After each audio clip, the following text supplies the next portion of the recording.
Hello students, तो आज हम आपके सामने लाए हैं lecture number 3 nationalism in Europe. जो चैप्टर हमने स्टार्ट किया था और आज का जो टॉपिक हम डिस्कस करने वाले हैं वो है अरिस्टोक्रेसी एंड मिडिल क्लास। अब अरिस्टोक्रेसी और मिडिल क्लास के बारे में सबसे पहले अगर हम अरिस्टोक्रेसी देखें तो अरिस्टोक्रेसी क्या है। ये कहा है कि rich landed aristocracy which dominated society socially and economically, यानी कि एक ऐसी क्लास जो डोमिनेट कर रही थी सोशली भी एंड पॉलिटिकली भी। मतलब मान लो कि यूरोप में जो किंग था, मोनार्क था, उसके जितने भी रिलेटिव्स, उसके भाई, उनके बच्चे, उनकी बीवियां, तो ये एक छोटा सा ग्रुप जो डोमिनेट कर रहा था, सारी प्रिविलेजेस, सारी फैसिलिटीज एंजॉय कर रहा था। इस ग्रुप को हम क्या कहते हैं? अरिस्टोक्रेसी। और अगर हम इनकी डिफरेंट कैरेक्टरिस्टिक्स देखें तो पहला हमने क्या लिखा है कि members of this class were united by a common way of life that cuts across the regional divisions, यानी कि अक्रॉस द यूरोप। अगर हम देखें, मान लो ये यूरोप है हमारे पास, ठीक है, तो ये यूरोप की अलग अलग कंट्रीज हैं। हमने फॉर एग्जांपल रफली ये ड्रा किया, ये कंट्री है। तो हर कंट्री में अगर हम देखें तो क्या मौजूद है? अरिस्टोक्रेटिक क्लास है। तो चाहे वो यूरोप की इस कंट्री में हो, इस कंट्री में हो, लेकिन उन सबको एक दूसरे के साथ कनेक्ट क्या कर रहा है? उनका जो वे ऑफ लाइफ है, कॉमन वे ऑफ लाइफ। जैसे आपने 9th में पढ़ा होगा, लुइस 16 ने शादी की मैरी एंटोइनेटी से। वो ऑस्ट्रिया से थी, लुइस 16 फ्रांस से था। तो मतलब इनको कनेक्ट क्या कर रहा है? अगर आज के दौर में अपनी सोसाइटी की बात करें तो आज भी हमारी ऑर्थोडॉक्स सोसाइटी क्या सोचती है कि हम अपनी कास्ट में शादी करें। तो इसी तरह इन लोगों का भी क्या है कि उनका common way of life across the region, चाहे यूरोप की वो किसी भी कंट्री में हो, उनको वो इंटरकनेक्ट करता है।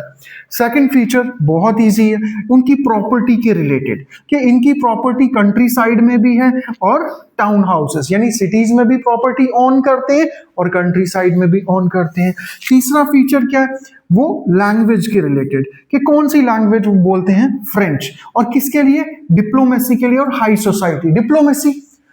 डिप्लोमेसी से मतलब है कि अगर उनको किसी के साथ भी रिलेशंस बनाने हो, किसी दूसरी स्टेट के साथ, जैसे आज के दौर में हम देखें तो जो डिप्लोमेटिक रिलेशंस हैं, जो इंटरनेशनल रिलेशंस हैं, उनकी बात करें तो आज कौन सी लैंग्वेज मोस्टली यूज की जाती है? इंग्लिश। तो उस समय जो अरिस्टोक्रेटिक क्लासेस थी वो कौन सी लैंग्वेज का इस्तेमाल करते थे? फ्रेंच।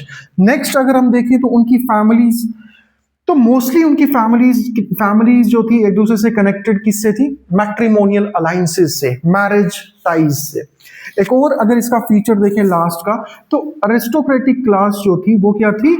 स्मॉल इन नंबर, यानी न्यूमेरिकली वो बहुत कम थे सोसाइटी में, यानी माइनॉरिटी में थे। अगर हमने देखा, क्या देखा? उनकी लैंग्वेज क्या थी, उनकी प्रॉपर्टी कहाँ पे थी, उनके क्या थी जो उनको इंटरकनेक्ट करता था अक्रॉस द यूरोपियन कंट्रीज, और कितने वो नंबर में थे। अगर वो न्यूमेरिकली स्मॉल थे, नंबर में माइनॉरिटी में थे, तो यूरोप में मेजॉरिटी में था कौन? तो यूरोप में मेजॉरिटी में था पीजेंट्स। और अगर पीजेंट्स की भी बात करें, अगर हम वेस्टर्न यूरोप की बात करें तो वहां कल्टीवेशन का काम कौन करता था? टेनेंट्स और स्मॉल ओनर्स। टेनेंट्स कौन हो गए? जो रेंट पे लेते थे लैंड कल्टीवेशन के लिए, और स्मॉल ओनर्स जिनकी थोड़ी बहुत अपनी जमीन थी। उसी तरह अगर सेंट्रल और ईस्ट यूरोप में चले जाए हम, तो वहां पे कौन करते थे कल्टीवेशन का काम? सर्फ्स। अब सर्फ्स कौन से टाइप ऑफ पीजेंट थे? ये वो पीजेंट थे जिनके पास अपनी जमीन नहीं होती थी। तो स्टूडेंट्स, हम ने देखा कि अरिस्टोक्रेसी क्या है। मतलब यूरोपियन सोसाइटी में अरिस्टोक्रेसी हमने देखा कि नंबर में बहुत कम थे। फिर हमने देखा कि मेजॉरिटी में कौन था? पीजेंट्स थे। और अगर हम वेस्टर्न यूरोप में बात करें तो वहां पे कौन जो था कल्टीवेशन कर रहा था? जो स्मॉल ओनर्स थे और टेनेंट्स थे। और अगर हम सेंट्रल और ईस्ट में चले गए तो वहां पे सर्फ्स मौजूद थे। लेकिन एक नई क्लास का यहाँ पे इमरजेंस हुआ, यानी मिडिल क्लास का। अब ये जो मिडिल क्लास का इमरजेंस हुआ था यूरोप में, ये बेसिकली इसके लिए रिस्पॉन्सिबल कौन सा फैक्टर था? आपका इंडस्ट्रियल रेवोल्यूशन। यानी इंडस्ट्रियल रेवोल्यूशन की बात करें तो इंग्लैंड में हमारा आया 18th सेंचुरी में, फ्रांस में और रेस्ट ऑफ यूरोप में ये कब आया? 19th सेंचुरी में। स्टूडेंट्स, अब इंडस्ट्रियल रेवोल्यूशन जब आया तो इंडस्ट्रियल गुड्स की बहुत डिमांड थी जो यूरोप में थी, यूरोप की जो थी अक्रॉस द वर्ल्ड। क्यों? क्योंकि यूरोपियन कंट्रीज की कॉलोनीज कहाँ पे थी? एशिया में भी थी, अफ्रीका में भी थी, नॉर्थ अमेरिका में भी थी। तो इनकी गुड्स की जब डिमांड थी तो सप्लाई बहुत ज़्यादा की जाती थी। तो उन इंडस्ट्रीज में काम कौन कर रहा था? जो थर्ड स्टेट से पीजेंट्स थे, वो काम भी कर रहे थे as a trader, as a labourer. तो वहीं से जो प्रॉफिट जनरेट हुआ, तो एक नई क्लास का जनरेशन हुआ जिसको हम क्या कहते हैं? New middle class. लेकिन जैसे जैसे इंडस्ट्रियल रेवोल्यूशन बढ़ता गया तो टाउन्स की ग्रोथ बढ़ती गई। अब टाउन्स की ग्रोथ कैसे बढ़ी? टाउन्स कैसे डेवलप हुए? कमर्शियल क्लासेस, जो इंडस्ट्रियलिस्ट थे, ट्रेडर्स थे, प्रोफेशनल्स थे, यही आते हैं हमारे न्यू मिडिल क्लास में। तो टाउन्स का ग्रोथ कैसे हुआ? जाहिर सी बात है, जहां पे इंडस्ट्रीज होगी तो लोग वहां पे सेटल हो जाना शुरू हो जाएंगे। वहीं पे जब लोग सेटल हो जाएंगे तो रोड्स बनेंगी, शॉप्स बनेंगी, घर बनेंगे, स्कूल्स बनेंगे, कॉलेजेस बनेंगे, हॉस्पिटल्स बनेंगे। तो आहिस्ता आहिस्ता वहां पे जो है टाउन्स की ग्रोथ होना शुरू हो गई। कमर्शियल क्लास जो थी वहां पे इमर्ज होना शुरू हो गई, और वहीं से हमारा इमर्ज होता है थर्ड, यानी थर्ड स्टेट में एक नई क्लास इमर्ज, उसी के बीच से एक नई क्लास इमर्ज होकर आती है।